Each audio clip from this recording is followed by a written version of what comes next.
Hi, I'm Mike Dilk and you're listening to the Relax Back UK show, the show that explores all kinds of health topics relevant to you, your family and your friends. Each week I talk to expert guests from a range of backgrounds to inform and entertain you. So please do join the Relax Back UK family and stay tuned. Hi, and thank you for joining me on the Relax Back UK show. Now, are we all suffering from more aches and pains? It seems we could be, and I talked with nutritionist Emily Foster to see what can be done about it. A lot of aches and pains can be preventative through diet and lifestyle, so through nutrition and exercise as well. Then, a problem that can prevent nutrition getting into the body in the first place. And so that normal movement to propel food down into the stomach doesn't work properly. So what happens is that food remains stuck in the esophagus. Sylvia Davey is chair of Achalasia Action and explains what it is and what to do about it. So please do stay tuned for a great show. Thank you.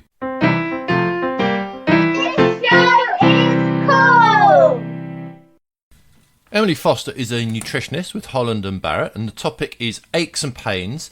But my first question to her was, what is the difference between a nutritionist and a dietitian? Yeah, sure. So a nutritionist and a dietitian, so they'll have different university qualifications, but predominantly dietitian will work within hospitals, so within dietetics, whereas a nutritionist will work solely on sort of food, dietary lifestyle recommendations for sort of the general public rather than sort of very medical specific conditions. Okay, all right. And I always ask this question of nutritionists. What are your qualifications and where are you registered? Because actually, being a nutritionist is not a protected title. I could call myself a nutritionist this afternoon and charge people for giving them my advice. They would be bonkers to take it, but I could do that. So therefore, that's why I asked that question.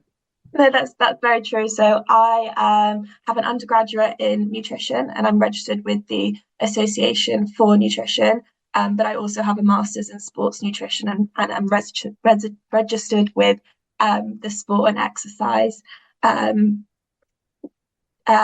Nutrition for Register. I believe that's what SENA stands for, but it's a sport nutrition as well as a nutrition accreditation that I do have. Very good. All right. I did actually check before our chat. I looked you up and you were there on AFN. So perfect. So if the topic is aches and pains, so first off, how come I'm talking to you, a nutritionist, and not a physio? So with aches and pains, a physio is going to be really important to help to sort of target any potential aches and pains that someone does have. However, a lot of aches and pains can be preventative through diet and lifestyle, so through nutrition and exercise as well. Plus, food plays a huge role in supporting sort of healthy joints, bones, muscles. So from a nutritionist perspective, not only is it important to, if you've got sort of serious injuries, see your physio, but actually nutrition can play a role in sort of long-term protection of healthy joints, bones and muscles. Okay, so both are important to take on board. Yeah, okay. Yeah. Just how big a problem is it? I mean, how many of us are feeling a little bit creaky when we get up in the morning? Yeah, so Holland and Barrett did some research with 2,000 of our local Brits, and they found that 65% of the nation do experience pain in either their joints, bones or muscles. So it is quite a lot, and I think it was 17% even start to feel it as early as their 20s. And I think the important thing is as we age, it's not just about sort of fitness, but it's about staying pain-free, independent and mobile, whether that's being able to pick up your grandkids or just sort of keeping up with daily activities in life. There is such an important emphasis on sort of supporting joints, bones and muscles. Yeah. So why? How come we're all so creaky? Have we always been creaky and just kind of got on with it and put up with it, or is something else going on and we're all getting in a bit more joint pain and just being a bit creakier?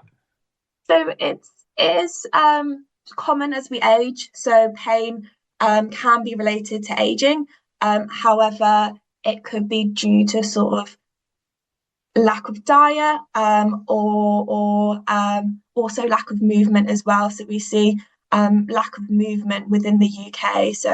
So people may think that moving may increase some of the pain, but actually incorporating that movement into your daily lifestyle can actually help to prevent and reduce some of that pain that you're experiencing, but also help to build sort of your joints, bones, and muscles strong again, which is going to help to sort of prevent that pain that you are experiencing. This always intrigues me because, you know, it's quite a common thing to say, oh, we're all turning into a load of couch potatoes. But I don't know, have you ever been to a park run? Like there's one in St Albans. I go there occasionally. Right? There are hundreds of people there.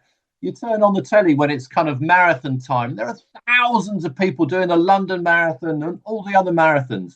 I'm not so sure that we are a load of couch potatoes, because there do seem to be an awful lot of people running and going down a gym and all that sort of thing. Or are we? Is there just too much of us watching telly and that's all we do? Well, I think there are definitely people sort of doing physical activity, and yes, I've been to park run and there are loads of people there. I think it's also sort of, we do lead quite a sedentary work lifestyle, so we spend quite a lot of time sitting down in chairs in the office, which sitting down for those sort of long periods of time can definitely affect our joints, bones, and muscles. So it's about sort of every half an hour to an hour being able to sort of stand up, do a few squats, walk around a little bit, and not just sort of get so focused in on work. And I know hours can go by and you're still sitting in your chair, but then again, it's about the type of exercise that you're doing as well. So incorporating a little bit of cardio, so the running, the walking, that's absolutely great, but also combining that with some resistance training, some strength training, because they work hand in hand together to really sort of build strength within sort of our bones, muscles, and joints, and support us as we age and in every stage of life as well. Okay, so keep doing a bit of exercise. Don't just become a couch potato and watch too much telly. Although there was one thing in the press release, it was talking about actually some things on the telly seem to inspire us to go out and do a bit of exercise, which that seems kind of very odd. It seemed like someone almost like inviting someone who's got a drink problem down the pub. Yeah, no, I think it was 1 in 4 inspired by TV shows to get out and exercise. So I think some of the recent ones, Gladiators, are starting to inspire people to get out. Strictly as well as getting people to inspire people to get moving, because exercise doesn't just have to be sort of you're running, you're going to the gym, but dancing is a great form of exercise. That's a great form of fitness. It's sort of finding the exercises that you really enjoy and that you love, and then it's easier to stick with. Yeah, dancing. Okay, so I'm not a great dancer, but my son does a lot of dancing. Okay, so I used to play rugby. I did a lot of rugby. He hates rugby, so on one hand, I feel like I failed. But he does a lot of ballet, and he is in better shape than I ever was. It is really good for him. Yeah, dancing. It's incredible how dancing is just so good for the body, and you see all the dancers on Strictly, and they all look so strong and so healthy as well. Yeah. All right. So onwards, just on the press release, it was talking about Holland and Barrett, how the Holland and Barrett team is supported by scientists and physios, how they're on hand to provide best advice and personally tailored solutions. It says, and that got me to ask scientists what we've gone from talking to physios and nutritionists to scientists. What sort of scientists, and what are they? How are they helping? Yeah, so we've got a team which are going to be developing our products. And one of the big things with Holland and Barrett is that we are science led, so that the products that we do create do have evidence backing the ingredients within them, and sort of the amount of each of the ingredients that we do put in them. So we have a team of scientists, and some of them have sort of perhaps food science degrees, some of them will have nutrition degrees as well, but they're the ones that are creating the really great products that we do sell, that can help. We've got, I think, over hundreds that can support sort of joints, bones, and muscles, but they're the ones putting all the good stuff into those products and making sure that they're at a strength that would actually or may actually be able to help someone. Okay. Now, again, looking at your website and on the press release, it says there's a button you can click to book a 15-minute consultation with a joint, bone, and muscle expert. So, who will that be? Will every one of those be Emily Foster, or who will they be, and what are they going to do for you? Yeah, of course. So we know with supporting the health of our joints, bones, and muscles, and sort of pain as well, it's not always that easy. There's a lot of things we can say: diet and exercise play a role, take a supplement, but it's different for everyone. It's going to need some personalized advice. So with our consultation service, so it's a free 15-minute video consultation, and it will be with either a trained advisor. So these have been trained at Holland and Barrett, so they're qualified to advise. So the qualification is the same as an A level, to be able to sort of advise on joints, bones, and muscles, but also other topics, as well as the team of nutritionists. So myself and my team will also take consultations and ask questions regarding your symptoms, sort of everything tailored to you, and then provide you really personalized expert guidance to help to keep your joints, bones, and muscles strong for life. So they'll tell you what pills to buy, essentially. Yeah, just as I said, there's over hundreds of different products for joints, bones, and muscles, and it's not one size fits all. And I completely understand it can be completely overwhelming going onto the website or going into store. And one product which might be great for sort of osteoarthritis might not be the same product that's important for bone health, for example. So it's about sort of speaking to the experts to really find the tailored products that are suitable to you. This, okay. This, I must admit, kind of worries me a little bit, because there's nothing better than a good diet, and a good diet, that's important for health. But there are some doctors, and I'm thinking of one in particular, and I've got a little quote from him. Good diet is important for health, but today's popular and media-friendly lifestyle nutritionists selling something different, attractive, individualized, kind of overcomplicated solutions, meaning take lots of pills and stuff that sound really good, but are they really underpinned by any scientific evidence? It's in that I've got a problem, I shall pop a pill and that will solve the problem. But actually what you need to do is cook yourself some decent food, buy some good ingredients, which takes a bit of effort, and do a bit of exercise. You can't just take a pill to solve all your problems.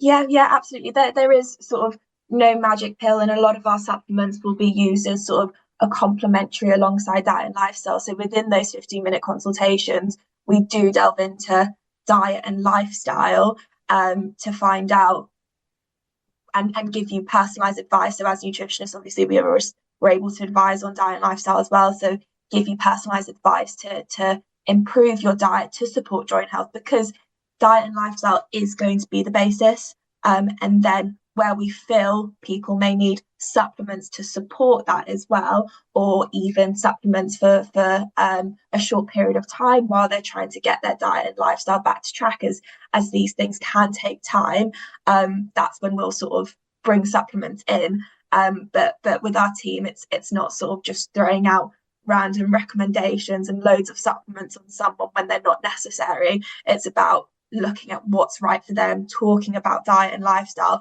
and then maybe incorporating 2 or 3 really evidence-backed supplements that would really fit well into their routine. Okay, so if I go for one of these 15-minute consultations, I'm just as likely, or even more likely, to get some advice about food that I should be eating than anything else. Absolutely. And the thing is, as well, is at Holland and Barrett, we do stock a lot of food items. So we do stock a lot of food products that are great. So they'd be the ones that we do recommend for supporting joints, bones, and muscles. So it might even be that you speak to us and we do think, right, supplement might not be right for you at this stage, but there's plenty of food options that we may also recommend at Holland and Barrett that we actually think would be more suited to you. So again, as I mentioned, it's all about what's right for the person. Sure. And if we actually think a supplement isn't necessary for you, but we've got a great food range that we do think some of these products could be useful for you, then it'll be that route that we go down. Good. And these 15-minute consultations, which sound great, by the way, if they work, they're in the store or online. How does that work? So they're an online consultation. So you'll get a video link to your email. So it's a video consultation. Obviously, if you don't want to put your video on, that's absolutely fine. Just because it's a little bit more personal, we can really give you the sort of the time of day to sit down and talk about you for 15 minutes. And then following that call, you'll just receive a follow-up email just with a summary of the consultation, any recommendations made, any sort of products that we recommend as well. So it is all done online. Obviously, in store, we do have all of our colleagues who are trained to advise. If it was a quick chat that you did want, then you can also pop into store just to have that quick chat. Good. All right. So I must admit, I clicked on the link to take this forward as if I was going to book one of my these 15-minute appointments. And on the screen, there were 4 different paths you could take. There was shop joint support, your protein calculation, supplement advice, or book an appointment. And when I looked at that, and underneath that, there were photographs of some things you could buy. There were plant puffs, cod liver oil, 2 sorts of triactive pill. The only food thing was peanut butter. And I don't know why this is necessarily a criticism of the website or whatever, but everything seemed to be geared towards pills, apart from 1 jar of peanut butter. Okay. I completely understand. I think with some of those products as well, the Triactive range, that one's a new one. So that one's sort of getting advertised quite a lot. So the Triactive range is sort of sports products that also take into account mind and body, so they'll have added vitamins and minerals in there, not only to support performance but also to support general health as well. So a lot of our focus at the moment is around that Triactive range and getting that out there as well, and then some of those other supplements that are sort of the main ones that we do often recommend for joints, bones and muscles. And with that cod liver oil, for example, we know that a lot of the UK aren't getting enough omega-3 within their diet, so it is often that we do end up recommending cod liver oil. Obviously not for everyone. That's an old, very traditional one, isn't it? Yeah, that is an old traditional one. Many people have taken that one for years. Have you been able to make it taste any better? I believe so. Because that's what everyone says. Oh God, cod liver oil, it's horrid. I'm not sure I've ever had it. This other thing I mentioned, what's that? What are plant puffs?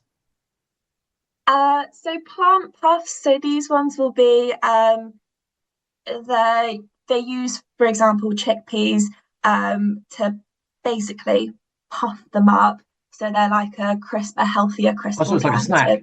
Yeah, like a snack. Okay, so there's another one that's a food there, the peanut butter and the plant puffs. So is that literally sort of a snack that's just a bit better for you than some of the? Okay. Yeah, just a healthier alternative. All right, excellent. So look, this is very interesting. This idea of being able to get a consultation seems useful to a lot of people. Is that a new thing that Holland and Barrett are doing? It is not completely new. It's been going on for about a year or 2 now. So it has been going on, and with each of our campaigns, it might be that we sort of have a slightly different focus in what we're promoting, or we might get extra training on sort of the campaign that we're doing on. So obviously at the moment it's Be Strong for Life, which is about a mission to help the nation be stronger and be strong for life. But previously we've had gut health campaigns, so we might have focused more so on gut health. But it is something that we have been doing for a little while now. Okay, and there's good take up of it, presumably. Yeah, it's extremely popular. I think a lot of people don't know about the service as well.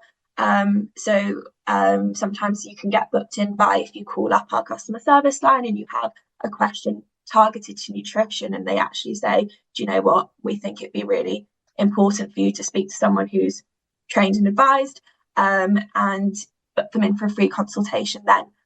But we've had a lot of positive feedback, and with sort of the NHS being overwhelmed and things like that as well, we get a lot of people coming to us for sort of some extra support to see if there's anything that we can recommend, and it's nice for them to have some time to have someone really listen to them and help them out.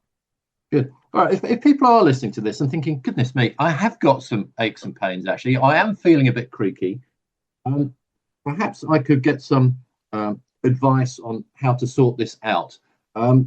Good sources. So can you suggest, apart from maybe doing this 15-minute consultation, some really good, sensible sources of tips and advice as far as suitable exercise and suitable diet is concerned? Can you suggest where people can go and have a look?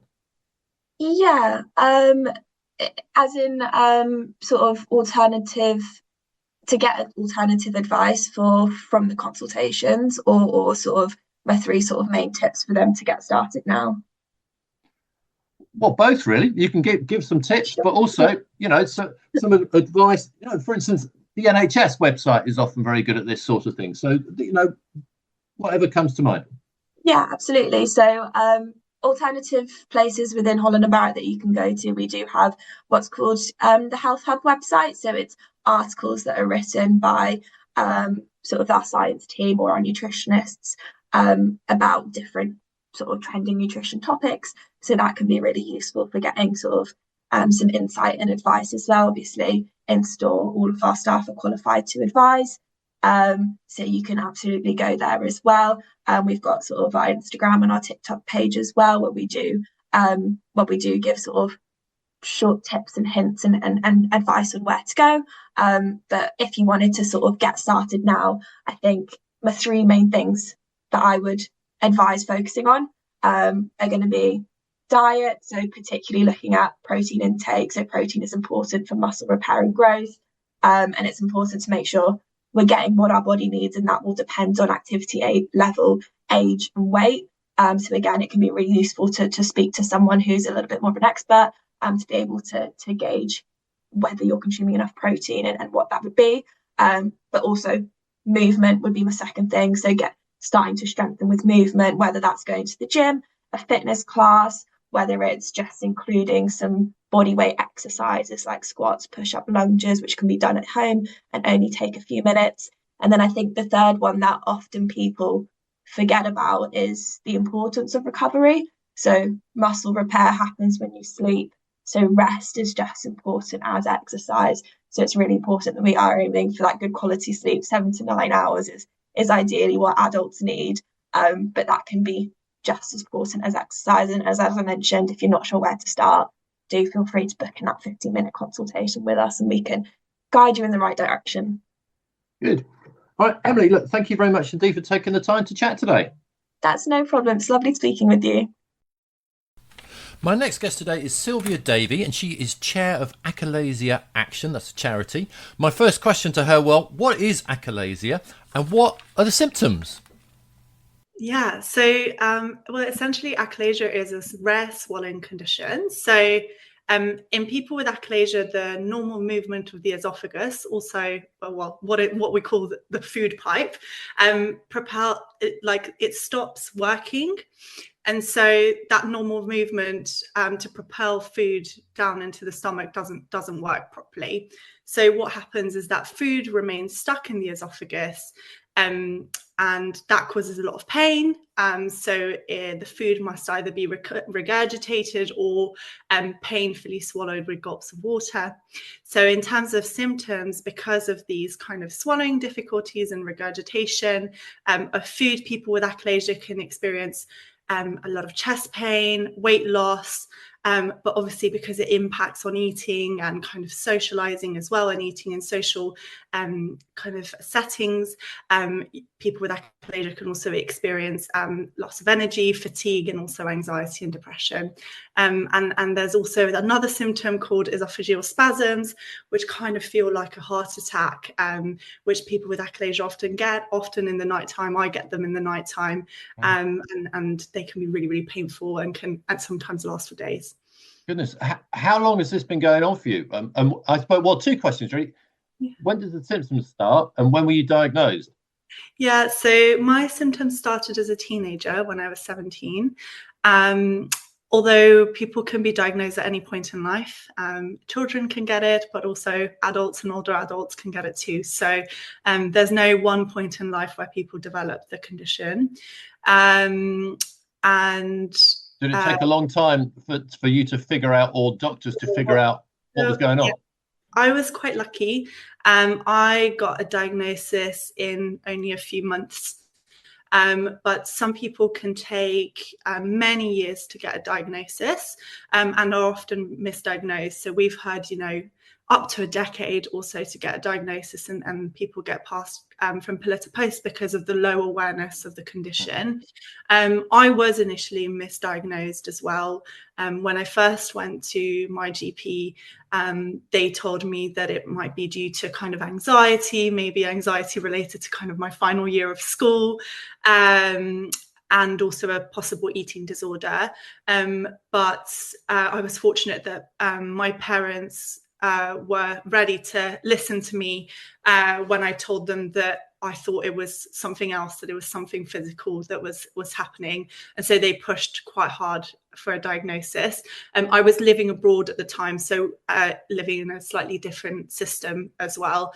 So I managed to see a gastroenterologist in the first few months and get a diagnosis to start off with. That was then followed by a variety of different tests to ascertain that it was actually achalasia, and there's 3 core tests, so I got all 3 of those, and they confirmed that I had achalasia. Okay, so I mean, what are the causes? Is it muscular, or I suppose if you say what the tests are, that might help us. Yeah, so that's a really good question. So we don't actually know what causes achalasia.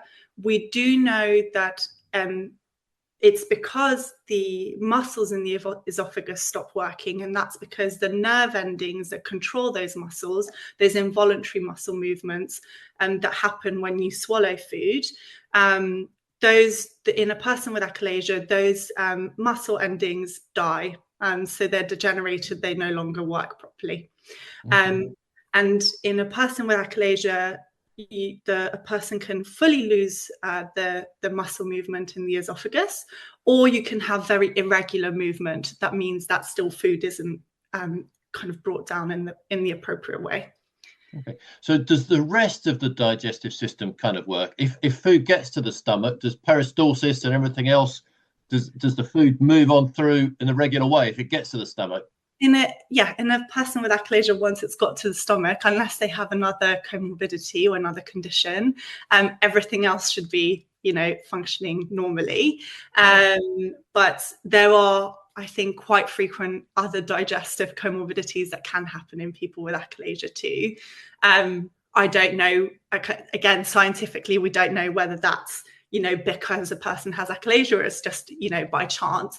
But basically the peristalsis, as you've called it, so that movement of the esophagus in a person with achalasia, the core thing is that doesn't work properly. And that's because of the muscles, those involuntary muscles that cause the peristalsis not working properly either.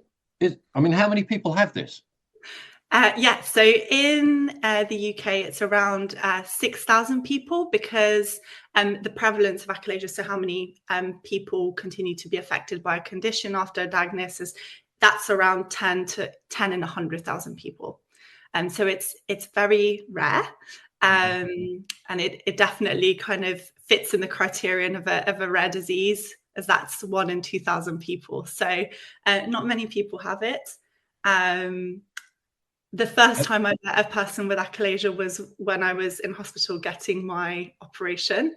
And then when I moved here, I didn't know anyone with achalasia for a very long time, until I went to a patient support meeting, which is the inception of Achalasia Action, actually. So you mentioned you had an operation. So what can be done if someone presents with this, what next? So obviously first is getting a diagnosis, which can be quite challenging. But once someone does get the diagnosis, which is a really important first step, then people have a variety of different options for interventions. There is no cure for achalasia, unfortunately, but there are interventions. Most of them are surgical. There are some that are non-surgical. So there's, for example, Botox injections that people can get, but that's not a very long-lasting intervention. And then there's a variety of different surgical interventions. So for the Botox, where would you be injected? How would that work? Well, I'm not a medical professional, so I can't give you the details, but it would be injected at the entrance of your stomach. So the Botox would help relax the entrance of your stomach. But I'm not a medical professional, so I can't answer the details of the procedures. Yeah. But sounds quite major. Well, the more major surgeries are halomyotomy, which is a form of keyhole surgery, where they open the entrance of the stomach. So the kind of muscle that's at the entrance of the stomach, that is permanently opened, and then they can do a wrap, which is they take part of the skin in your stomach and wrap it around the esophagus to protect the esophagus from acid reflux. So that's the intervention that I got. And then there's a slightly newer intervention called a POEM. And that is, it's done endoscopically. So it's a bit less invasive as a surgery because keyhole, they had to kind of do different holes in my abdomen to be able to get into the esophagus. Right. Whilst POEM is done endoscopically. So did you find this operation provided some help, some relief?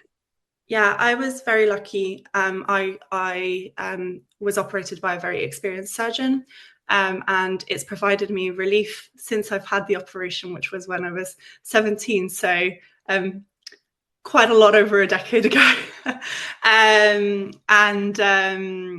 So I have been lucky. I still do have symptoms. I still need to drink water every time I eat. I always need to have water available. If I don't have water, then eating can be difficult. I need to modify my diet. And I do get these very painful spasms, and there's nothing that can be done for the esophageal spasms, no intervention. There's possibly some medication, but they don't work well for many people, and definitely not for me. Some people are less lucky. Their interventions don't work as well, and some people need to get multiple interventions and revisions, or if they get to a really bad state where there's nothing that can help them, they can get an esophagectomy, which is the full removal of the esophagus. Goodness me. I think my mum had this actually. Really? Yeah, you're saying it's very rare. Yeah. Oddly enough, I'm pretty sure my mum had it. I never heard this word, achalasia, but yeah. She had real trouble swallowing. This is towards the end of her life, maybe in the last 5 to 10 years.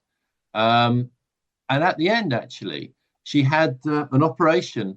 And after that, so essentially she had a tube coming out of her stomach. And she was then fed. Well, she could feed herself, or my dad could help her with.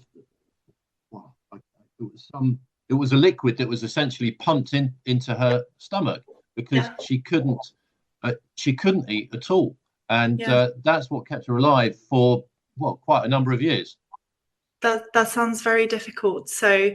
Some people with achalasia unfortunately do end up needing a feeding tube as well, as you've just described with your mum. It's interesting to hear that she experienced this. There are many different causes of not being able to swallow food as well. So it might be achalasia, it might be not, and that's why the diagnosis can be really difficult as well to get. But it might be that your mum had achalasia. Obviously, I don't know, but there's the difficulty is there are so many different causes of kind of these difficulties of swallowing, that getting a appropriate diagnosis that then can lead to the right intervention can be difficult. I mean, they tried all sorts of things, and they saw lots of doctors. One of the things they tried was some therapy, cognitive behavior therapy, and I remember her saying that didn't work at all. She just found the whole thing rather irritating. And I mean, she was an old lady by this stage, but it was quite funny listening to her talking about the therapist who was just actually a bit annoying and no help at all. But as far as she was concerned, anyway. Yeah, and I think as I told you, I got initially misdiagnosed with a mental health condition or an eating disorder. So I could have very easily been kind of put down that path as well of getting some form of cognitive behavioral therapy or other forms of therapy. But obviously, achalasia is a physical condition, so you do need that kind of physical intervention as well. And so unfortunately, obviously with people with achalasia, that type of intervention won't work. However, what I must say is that I do think that people with achalasia would benefit from better mental health support. It impacts your life a lot in general. It impacts you from being able to socialize with your friends and family and loved ones over food. And obviously we know that that's really important for people's well-being.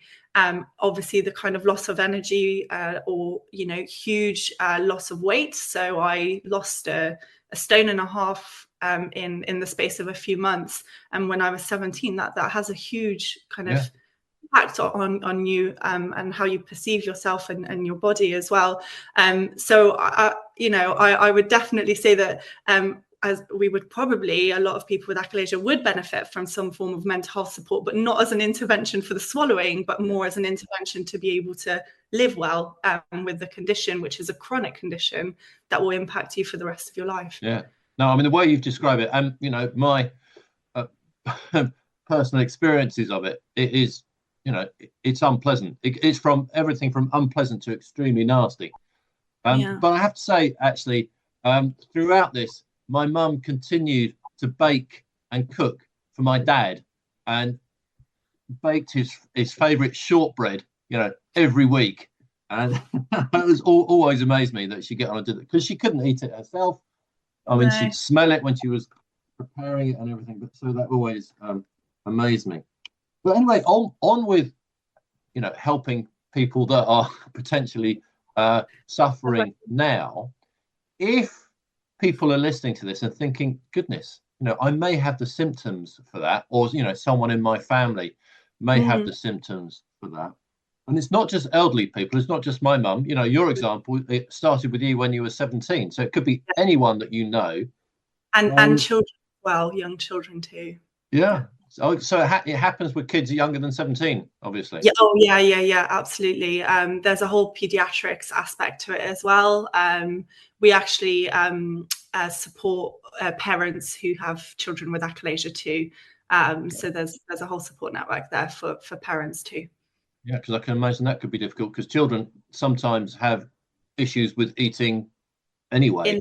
For a variety of different reasons. Yeah. And I think the impact on the parent is very big too.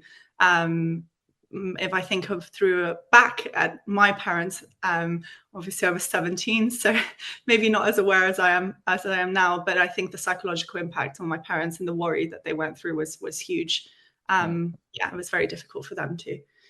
You were talking about support. Yeah. Well, if people are worried about this, they think they or member of their family or whoever has symptoms, what can they do? Well, absolutely. So, I mean, firstly, if you have symptoms, I would say go to your GP and tell them that you think you might have achalasia because of the symptoms that you're experiencing. To inform yourself a bit more about achalasia, I would suggest to go on our Achalasia Action website. We have worked very hard to provide comprehensive information that's been reviewed and checked by medical professionals as well and experts in the area. So our information provides information on the usual symptoms that you might be getting, and also some information on the types of diagnostic procedures and also the interventions too. What we found when we founded Achalasia Action is that there was a real gap in information on achalasia anywhere. And so our website, one of our main focuses as a charity is to provide that information for people that they can use. And I would also say is, even if you don't have a diagnosis, but you're experiencing these symptoms, to definitely access our support services as well. So we have peer support groups where people can meet other people with achalasia, share their symptoms, and we also have one-on-one support. So we have a helpline and also an email address that people can email. So please visit our website. It's achalasia-action.org, and it should be all in there in terms of our helpline and our email address as well. We also have a variety of different online communities too. So we have a Facebook support group. We're on socials on Instagram and Facebook in general. So that's another opportunity to be able to meet people with achalasia or speak to people with achalasia, and kind of share symptoms and understand what people's experiences are, because people's experiences with achalasia are quite varying. Some people have symptoms in one way, some people have symptoms that present in a different way. Some people get triggered by some food and not other. So it can be very diverse. So getting that shared experience is very important. Yeah. Excellent. All right, this sounds like very good advice, and there's a lot of resources you've mentioned there. Actually, just let me ask, is there anything on the NHS website? Because quite often the NHS website is very good for all sorts of things. The NHS website does have a page on it, and they also link to our website, so that's good. Okay. Excellent. All right. Well, look, I think this sounds potentially very useful for, although it's a rare disease, there aren't many people, but it's life-changing if you're unfortunate enough to have it. So this is very good that you're highlighting some help. So many thanks. Thank you very much to my guests on this week's show, and they were Emily Foster, a nutritionist with Holland and Barrett, Sylvia Davey, chair of the Achalasia Action. Thank you to you for listening. Please do remember to check out my book based on past guests of the Relax Back UK show. It's called Cut the Crap. Ask the questions that matter about your health, and have a healthy week. Until next week. Thanks for listening to the Relax Back UK show. Join me, Mike Dilk, again next week for more fascinating interviews and chat. If you're listening to the podcast version, please subscribe, like, and share it with your family and friends. And have a healthy week. Until next week.